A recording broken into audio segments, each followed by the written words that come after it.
Today is Saturday, the 29th of June.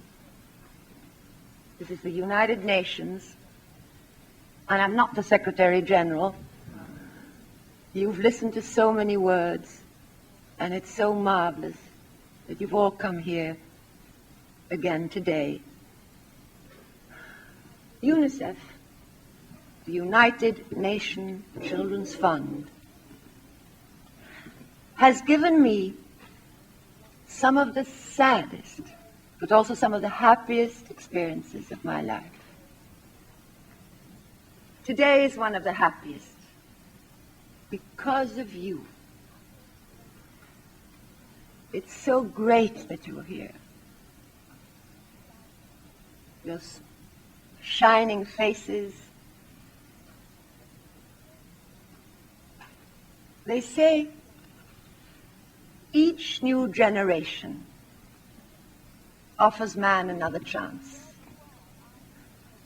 And there you are, our new generation. Our hope for the future.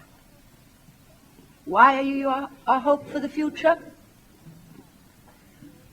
Because you have the purity of heart, which so often time and age has obscured in us. But also, you have the knowledge today, which we did not. We did not know that it takes a plastic bag 100 years, 500 years to disintegrate. That man destroys 75 acres of rainforest every hour of the day. Nor that we could not endlessly discharge poison into our skies and rivers without forever damaging our environment. And that we have unwittingly extinguished thousands of beautiful animals, birds, and plants. With our great human intelligence, we have achieved technical progress unthinkable 50 years ago.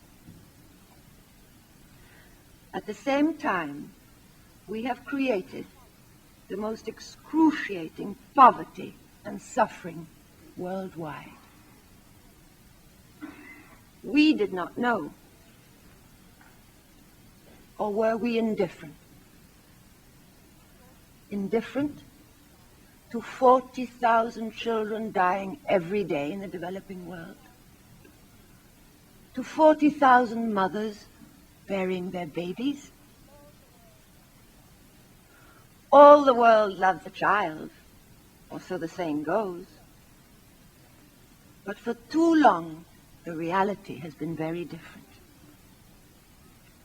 Until now, until this time of unprecedented change, a time when all the world is finally aware of the fragility of our beautiful planet, of our need for each other, of the needs of our children, of our need for you.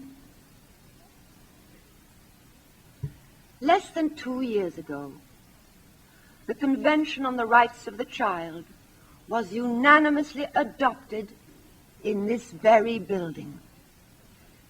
And last year, on the 30th of September, the World Summit for Children was attended by more heads of state than any summit ever before.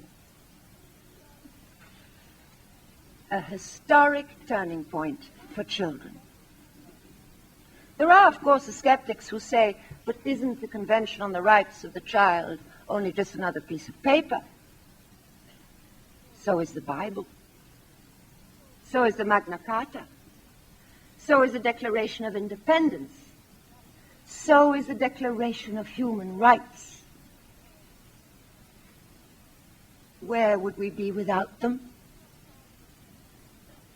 Is it not finally the longing for human rights that led millions of Estonians to hold hands from one end of their country to the other in a peaceful demonstration for liberty?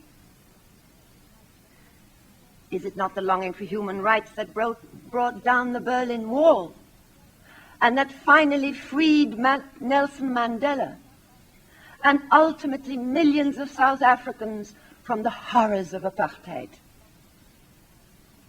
Is it not the longing for human rights that for the first time in history gave international military forces the right to intervene in order to protect the Kurdish people? And so it will be for children. They too shall be freed.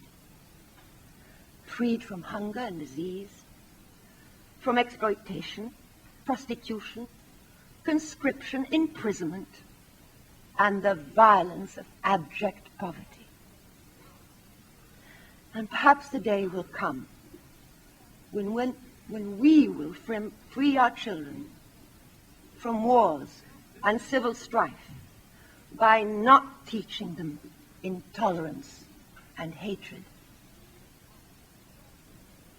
You are the first generation that has the technical and scientific knowledge and the means to provide children everywhere with their God-given right to survival, protection, and development. Today it's no longer a matter of ignorance, nor politics, nor economics, but of human will and love. As President Havel of Czechoslovakia said so beautifully,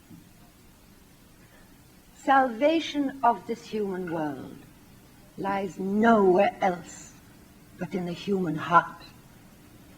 In your hearts